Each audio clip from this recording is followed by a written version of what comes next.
What's up guys, welcome back to the channel. Hope everyone is having an awesome day. In today's video, we're going to be going over how to build this awesome user profile that you see here in front of you using SwiftUI. We're going to be getting into some really cool collection view stuff. We're going to build out this profile header with this awesome gradient that you see here, and it's going to be some exciting stuff. But before we get started with the code, I wanted to show you guys this awesome new course that I just published. It's a Twitter clone for iOS devices. This is live on Udemy right now. I have a promotion going on for the next 3 days where you guys can get this course for just 10 bucks. So that's like 90% off or something, right? So this course is super awesome. I'll just go ahead and show you a quick demo. So this is what the course is going to look like, or the completed project is going to look like. You have a Twitter feed. You can check out tweets from users. You have hashtags and mentions. You can click on mentions. You can reply to tweets. You can like tweets. It's a ton of really cool stuff. And like I said, promotion going on right now where you can get the course for just 10 bucks. And I also have this super awesome Uber clone. I'm gonna be leaving links for both of these courses in the description to this video. So if you guys wanna get these courses for that awesome low price for the next 3 days, the link is in the description. Go ahead and check that stuff out now. Okay, guys, so now let's go ahead and get started with our project for today's video. So I'm gonna open up Xcode really quickly and create a new project. So let me get the screen expanded. All right, so select single view app, and we're gonna call this whatever, you can call it whatever you want. I'm gonna call it Instagram profile. Make sure you have SwiftUI selected as your user interface. Let's go ahead and hit next and create. Okay, so with SwiftUI, guys, I don't really like using the automatic preview stuff. I think it's kind of stupid. I think it takes a lot of time to load, and I think it's actually maybe even a little bit faster to just use the simulator. So just go up to this guy here and say show editor only. And then I'm gonna expand the screen here. And let's go over to our project directory and create a couple folders really quickly. So just go ahead and hit Command Option N. And we're gonna create a model folder, a view folder, and a view model folder. So this is our content view. Let's go ahead and just stick it in our view file, our view folder. We can delete this code here because that's for the previews. And now we're ready to get started. So let me run this really quickly, and we're just gonna see hello world showing up on the screen. And it is taking time. Right there, okay. So the first thing we are going to get started with is constructing this user profile header. And let's go ahead and see what we want to do that. So we're going to create a new file for that. So go ahead and say Command N and hit SwiftUI view. And we're going to call this profile header. So now we have this struct, which is a profile header. It's some view, and we can delete that. So what do we want to do to get started with constructing this profile header? So let's go ahead and just delete this text hello world really quickly and replace it with something so we can see the changes showing up. User profile. And let's go back to our content view and replace this text here with our profile header and just construct it like that. So let's run our code now. And we should get a succeeded build, and then we see our text here saying user profile. So we've created this separate file here and passed in our own information and see it showing up on the screen. So now let's get started with setting up the background color of our profile header. So to do this stuff in SwiftUI, guys, it's a little bit tricky. So we need to create a vertical stack to start off with. And then we are going to say, just put the text back in there, user profile. And then just go ahead and say background and say color.blue. And we'll see how that looks. Okay, so we see that we have a blue background color now, which is cool. Now we want to get this to fill up the whole screen basically. So we want to get it going up and down and side to side. So you basically do that by placing this stuff inside of stack views. So if we want to get this thing moving all the way up, we just go ahead and go right outside there, I believe. So go right underneath your background and say spacer. Oops, we actually need to do it inside, sorry. So put a spacer underneath your text. And we're gonna notice that it stretches it all the way up to the top, right? And that's because we have it embedded in this vertical stack and we created this spacer. So because we created the spacer underneath the user profile, it is going to move it up. If we were to put this spacer right here, I'm pretty sure it would move it down. So yeah, we see now showing up at the bottom. So that's just some SwiftUI tips and tricks there. All right, now to get it going side to side, we need to place this stuff inside of an H stack. So within our V stack, go ahead and say H stack. This is a horizontal stack. Go ahead and place our guy here. And then we are going to put a spacer inside of our horizontal stack, and it should spread that out to fit our whole screen now. So we see that there. And again, guys, if you were to put this spacer up here, it would move that user profile item all the way over there. So instead of a text, we want to actually get an image in here. So let's go ahead and create an image. And before I do that, I need to import some assets really quickly. So give me 1 second.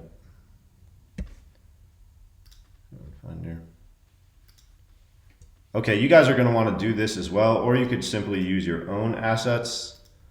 So let me just drag and drop all this stuff in here. These are all these pictures I have of Venom.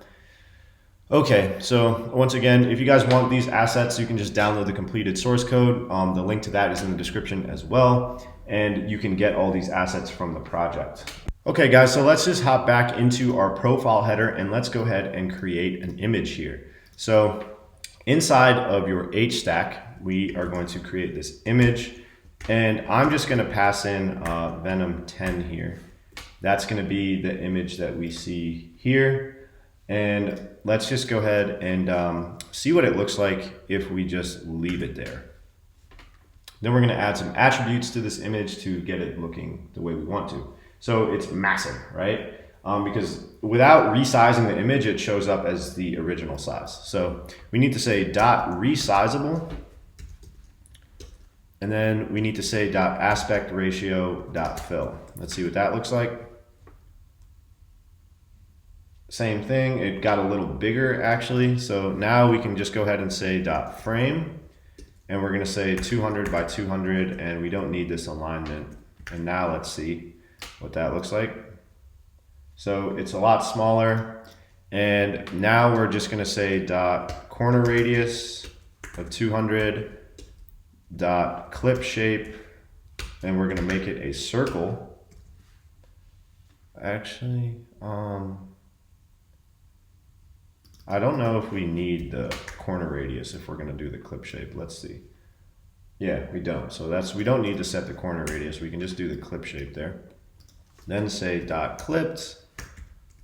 So it sort of like has that clips to bounds effect. And then let's actually create a spacer in our H stack here. So we're basically going to put a space between this and our image so that it ends up in the center. So go ahead and say spacer. And that's looking really good. Now all we need to do is give it some padding on the top. So let's see, where do we want to do that? Image, we can say .padding. If you guys just say, you can say .padding and it comes with a bunch of default values, and that actually looks pretty good. So now that we have that, I want to go and set up like this gradient that we see here.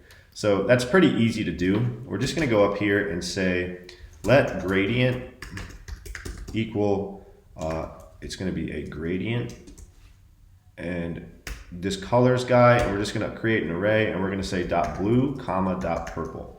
And it's actually really easy to implement this. So in our background, we're going to go here and say linear gradient, open up your guy, pass in this gradient here. So make sure that you select your lowercase guy or whatever it is that you named your gradient. And at the top is say .top for start point, .bottom for end point. And we're going to see this really nice gradient showing up in our background. So that looks really good. And one more thing we can do, just go ahead and enter. We want this to sort of fill the whole screen. So just go ahead and say dot edges, ignoring safe area, and say dot all. And that's going to expand this up into everything that we like sort of need there. So you notice that that sort of messes up our padding. So we can just go to our padding guy and say dot top, comma, and we can say something like 44. And I think that should get it looking pretty good. So that's looking awesome, guys. Now what do we want to do to get our vertical stack here of this text? So basically it's going to be in one big vertical stack, right? So this, we need to put all this stuff in the vertical stack. So we're going to grab this, all this stuff here, cut it and say VStack and put that there. And let's see. Now let's just go ahead and add some text. Say Eddie Brock. And let's run that and see what that looks like. So it got a little bit messed up, and that's okay. I think we need to put this, what's up with this spacer? All right, let me dig through the code here for a second. I think this spacer needs to go outside of our vertical stack. Yeah. So that looks good. Okay, now let's adjust this text really quickly with the correct attributes. So we're going to say dot font, dot system, and it's going to be size 20. Oops, 20. Then say dot bold. Why isn't that working? Let me delete that. Dot font, dot system, size 20. Dot bold. There we go. Bold, and then say dot foreground color dot white, and then we are going to give it a padding of top, which is 12, and it's yelling at me why. All right, let me just look this over. I think we got to delete that guy. Text Eddie Brock, dot font, dot system. Nope, we keep that there. Dot bold, dot foreground color, dot white. That should work. Yeah, cool. Okay, so now we see that showing up there. Then we basically just can copy and paste this guy and say text is now going to be at Venom. So we just created this, now we're creating this. So we literally just have to add it inside of this vertical stack. Remove this bold here, make it 18 for the font, and padding top is just going to be 4.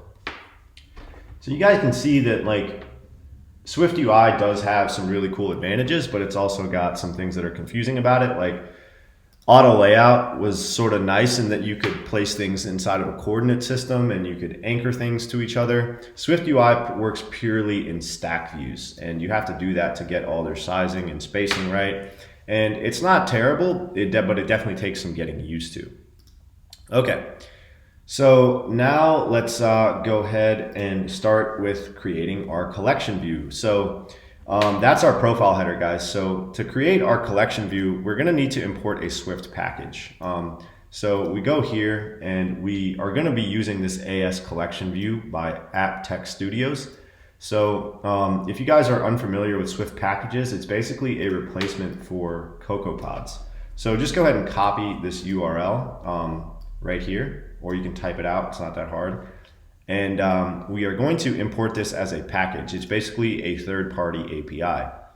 So go up to File and Xcode, Swift Packages, Add Package Dependency, and go ahead and paste this in. So hit Next, Next, and Finish. And then you guys are going to notice that we have this package now. And this is going to help us create our collection view. So let's hop back into our content view, and let's get started with what we need to do to create this collection view now. Okay guys, before we dive into the code, there's a couple things we need to talk about, namely how we're going to be creating this collection view here. So we need to create some sort of data model, and then we also need to create a view model to populate this collection view. So This is a little tricky in SwiftUI, but we're gonna get it taken care of. So let's first create our model and view model, and I'll explain why we need to create those things and the purpose of them as we go on. So go up to your model file, and we're gonna create a Swift file, hit next, and we're gonna call it a post. And this is gonna be pretty simple.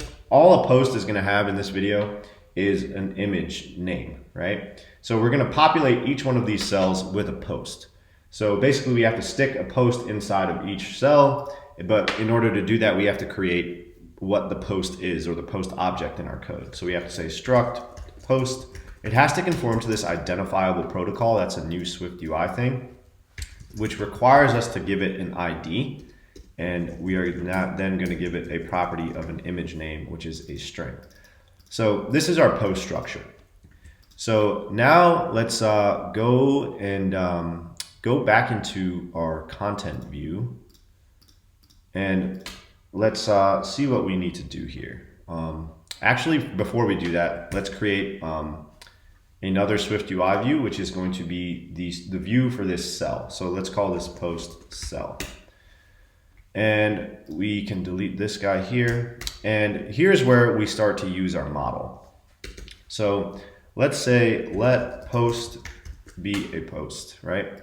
So this is actually going to require that we pass in a post every time we initialize one of these cells. So every time we create a cell, it's going to ask us to pass in a post, because we need information about that post to populate each cell, right? So I hope that makes sense.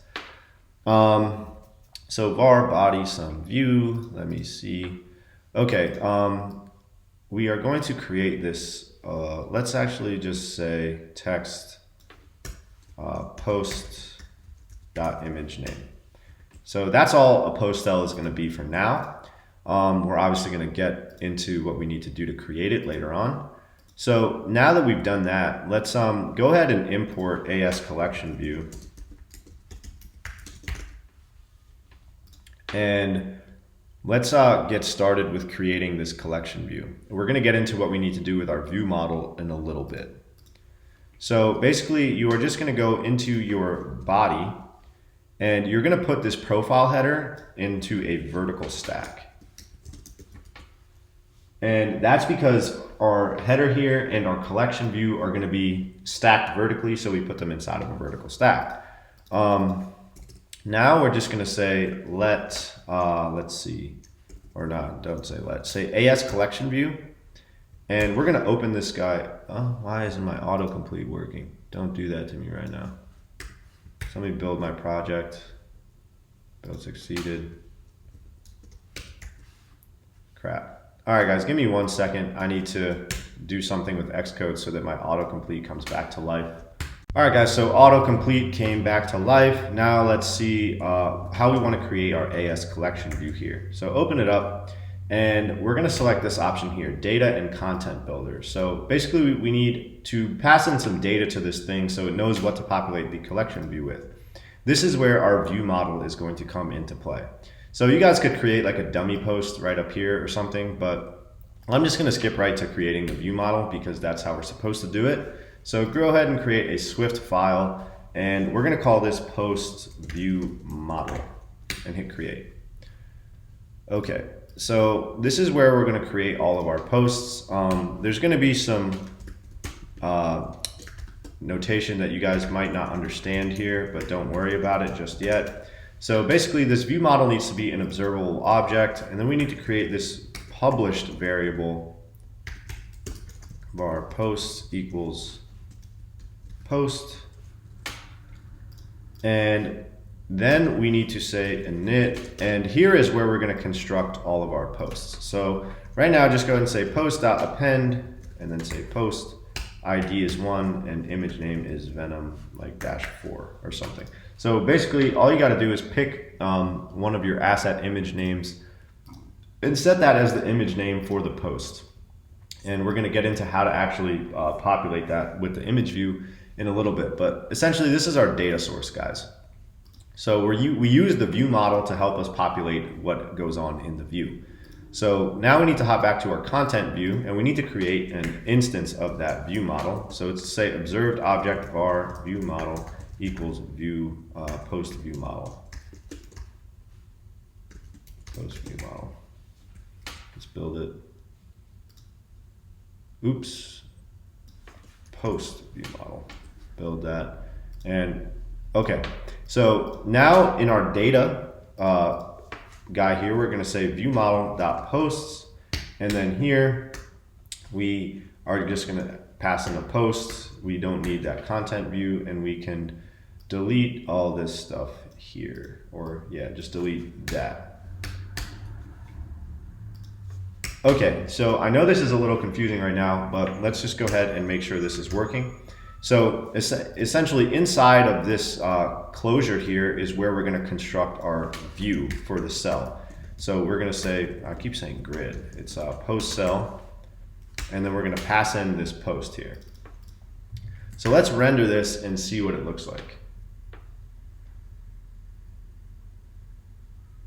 It looks like we don't get anything. Okay, no, we're getting something. Awesome. So we have this user profile header and our collection view now inside of a stack, and we notice that we're getting back this Venom-4 guy.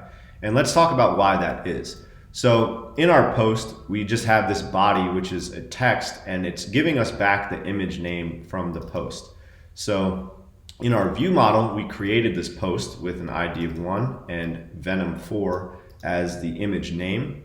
And then in our post cell, we require that it be initialized with a post, and then it's going to use that post to give us back our post image name. So that's looking really cool. And then once again, in our content view, we create this collection view with this data model, which grabs all the posts from the view model. And then we get access to each one of the posts in this closure, and then that's where we create our post cell with our post initializer, and it gives us back that post name. So that's essentially the flow that we need to be working with. So we have a view, we have a view model, and we use that view model to populate our view. That's how we're supposed to be doing this. But now we actually need to get into creating this collection view. So let's go ahead and get started with what we need to do there. There's going to be some new concepts introduced here that we have to use as a part of SwiftUI. So let's actually go back to this post cell. And we're going to create our image view here. So we're going to actually place it in a Z stack. And we're going to use this thing called, well, first let me just show you guys what it's going to look like. Just go ahead and say image, and then we can say post.image name. And then let's just say like .resizable .frame. Width is like 100, and alignment is that. And actually, let's just go back to our post view model and create some more posts. So let's just go ahead here. And you need to give it a unique ID for each one. 4, 5, 6, 7, 8. And we can change these image names later on. But let's go ahead and just see what that looks like now. So it's going to look all kind of junked up, but we notice that we are getting a collection view here. So it's scrolling and it's looking nice. We really just need to start messing with the layout and how we want to get this stuff to look. So let's go back to our post cell, and we are going to use this thing called a geometry reader. So just go ahead and copy and paste this stuff, or just cut it, sorry. So we're going to place this inside of a Z stack, and then we're going to say geometry reader. So this is a container view that defines its content as a function of its own size and coordinate space. So, and we need to say geometry in like this. So essentially, guys, this geometry reader is going to help us figure out the size of our screen. And it's going to allow us to adjust the size of our cells based on what we get back from this geometry reader. So this is where we're going to paste our stuff back in, image, post.image name. Then we say resizable. Take this frame out, or leave the frame actually. Then say just a .aspect ratio, .fill. And then our frame, this is where we're going to use this geometry guy. So right now we're just going to make it geometry reader. or say, sorry, geometry.size, geometry, yep, .size, .width, and just go ahead and say like divided by 3. And then for our height, we're just going to say geometry.size.height. And then here, just go and say .clipped. And let's go ahead and run this now. Why aren't you working? .clipped, resizable. Oh, this requires a self because we're inside of a closure. So go ahead and run that. And we notice that this is looking better, right? So we're kind of getting some like different sizing here with the height and using our geometry. If we were to just create, say, geometry.size.width there, it's going to fill out the whole length of the screen. So this is starting to come together really nicely. Now let's just go ahead and hop back into our content view, and we actually need to create a collection view layout for this guy. So we're going to be creating a custom layout that gives us this desired effect here. So let's go ahead and get started with that now. So this is slightly confusing. I'm not going to lie, but I'm going to do my best to walk you guys through it. So essentially, we're going to create a collection view section for this. So we're going to say var layout, and it's going to be an ASCollection layout. And it needs to take in this type of an integer. Don't really worry about that right now. So we're going to return this ASCollection layout, and this is, let's see, scroll direction and layout. So our scroll direction is going to be .vertical, intersection spacing is 0, and then just go ahead and hit enter on that layout guy and just delete all that stuff. So you should just have an open and close bracket right after that. So this is where we're going to be defining our layout. And within this layout, we are going to define an ASCollection layout section, just like this, right? So let's talk about what we need to do. So we need to define the width. Let me see. Don't worry about that right now. ASCollection layout section, ASCollection layout, vertical. Yes, this is all good. Just we need to return something from this ASCollection layout section. So a couple things we got to do. We got to define the width of a cell. Then we need to define our layout size. Then we need to define our item. Then we need to define our insets. Then we need to define our item size. And then we need to define a item group. And then we need to define return our section. And essentially, guys, we're going to go through this step by step right now. So the width of our cell, let's say let width equal NSCollection layout dimension dot fractional width 1 divided by 3. So this right here is going to make sure that the width of each cell is equal to 1/3 of the screen size, right? So that's why it's this fractional width. The fractional width, if we were to say 1 like that, it would give each cell the entire width of the screen. When we say 1 divided by 3 like that, it gives each cell the 1/3 of the screen size width. So basically this 3 here is the number of columns you want in your collection view. If you wanted 4 columns across, you could just say 1 divided by 4, so on and so forth. Now we need to define our layout size. Oops. Let's do this in the right places. So let's say let layout size equal NSCollection layout size. Width dimension is going to be the width we just created, and our height dimension is going to be dot fractional height of 1.0. So we'll come back and explain all this stuff in a little bit. Let's just keep going with the code. Then we need to say let item equal NSCollection layout item with the layout size that we just created right there. Now we need to create these insets. So you guys notice that there is a small space in between each cell there.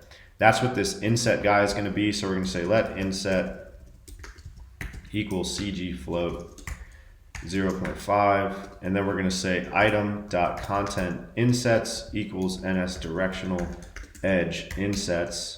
Open that up, do this top, bottom, leading, trailing, and just pass in your inset for each one. Just like that. Okay, now we need to define our item size.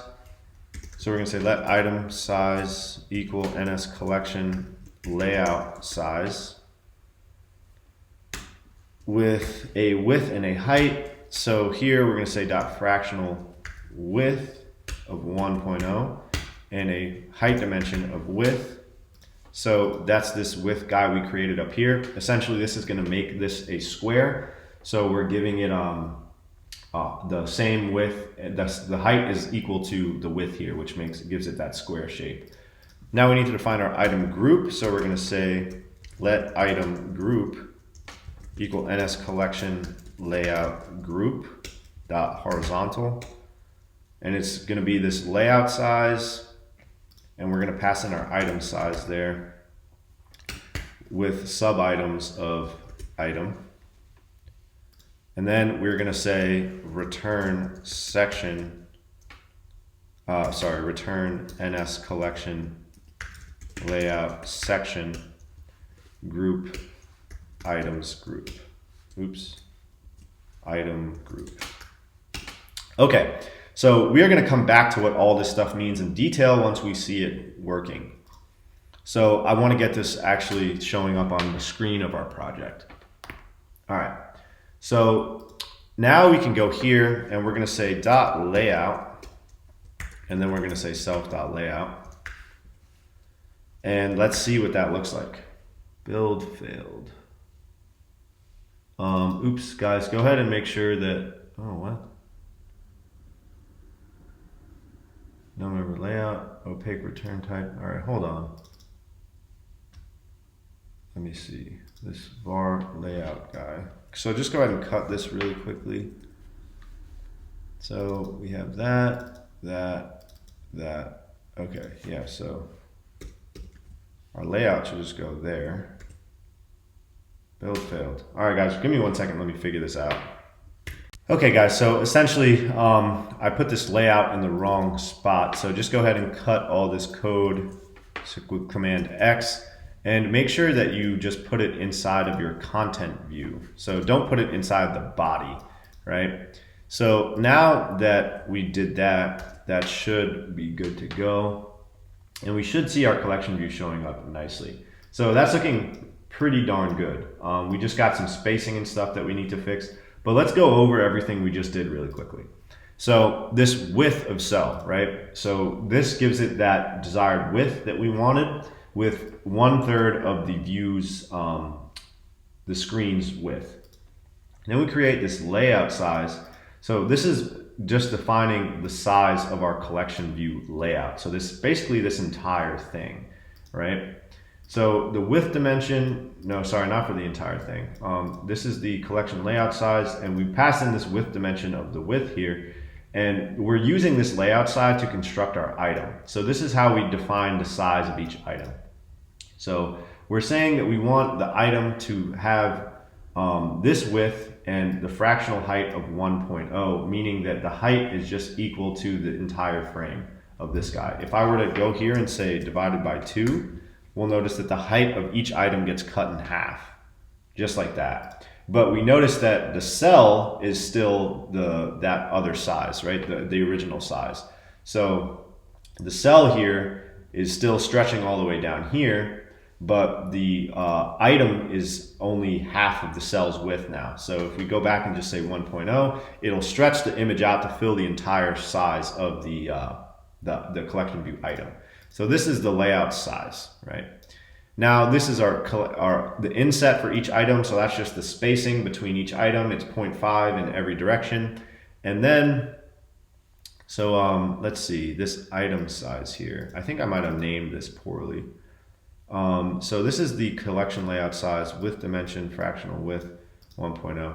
Yeah, so this looks like it's, so like if I were to make this divided by 2, let's see what that does. Yeah, okay, so let's change this to layout size. And do that there and make this say layout size. Okay, so essentially what this does is defines the layout dimensions. So we notice that when I cut the width in half, it makes the layout only go half to half of the screen size. So if I go back here and just say 1.0, we're going to notice that it stretches all the way back out. What are you doing this? Layout size. So this is going to be item size. Item size. Item size. That makes more sense now. Okay, so we notice that it stretches all the way back out now. That looks really good. And then this is the group, right? So this is like essentially the entire group. So it has all these sub items of this guy. This is our item. That item has a size and it populates this group with a bunch of those items. And we pass in the layout size right there. So that could be called group size as well. So essentially it's just giving it the entire width of the screen, and then the height dimension of each group is this stuff here. So again, if I were to divide this by 2, let's see what that does. I guess we can't do that, that's fine. Yeah, but I think you guys get it. And then we just return this section that is populated with this item group here. So there's a couple more things I want to do before we finish up this video. So we just need to adjust some padding and stuff for our collection view. So let's run this really quickly. All right, so here we're going to say the always bounce vertical. Then we're going to give it a padding, and we're going to say dot top, and we're going to give it a -54 padding. So that's going to like remove that nasty space that we see there. And let's see, then we're going to say dot edges ignoring safe area dot all, and then we're going to give it a shadow color. Oops, shadow color is dot white, radius is 24, 0, and 0. So now let's see what that looks like, and that should be it. So that's it, guys. You see that nice like white shadow there. If I were to just delete this, we see that it's not there. I think it looks better if you add a shadow. It like blends everything in better for like a much cleaner UI. So that's looking really nice. And if you guys want to, you can just go and change up your posts in your view model to say like have some different items like Venom 3, Venom 7, and then let's say 7, 7, 2, 1. Something like that. Let's see what this looks like. Run. Run. Awesome. All right, and then we can just like fill the collection view out. Ah, crap. Don't do that. You guys got to make sure all these unique identifiers are unique. But essentially, that's going to be it for the collection view, guys. That's looking really, really nice. One more thing we can add here is this like white border color. So let me just go ahead and do that with you guys really quick. So let's see. Go back to our profile header, and here say dot overlay circle, and then say dot stroke color dot white stroke style, or oops, no, that's not what I want. Circle dot stroke, and we need this line width guy. So color dot white and line width is 4. So you guys are going to notice that we then get this like nice border around our image. Right. Ooh, crap. Let's make sure we add that right here before we give it the padding, and then that's looking really, really nice. All right, guys, so that's going to be it for this video. I hope you guys enjoyed that, and I hope everything makes sense. This is like true model view model programming. I said I was going to explain this stuff here with published and observable object, but I think this video is getting a little long. I'll have to leave that for another time. But yeah, that's going to be it, guys. Once again, make sure that you guys check out my courses online. Let's see, we have this new Twitter clone. Again, the links to this stuff is all in the description. You can get the course for just 10 bucks. Programmatic Uber and Twitter clones. You guys are going to love these courses. It's a ton of awesome material for a great low price. Thanks for watching my video, guys. We'll see you in the next one. I am going to be creating some cool stuff. Like I have, let me see. I'm going to be showing you guys how to create this like awesome Pokedex here. This is another project I just finished up, and that's going to be coming in some videos to come. So thanks you guys for watching. We'll see you in the next video. Peace out. Have an awesome day.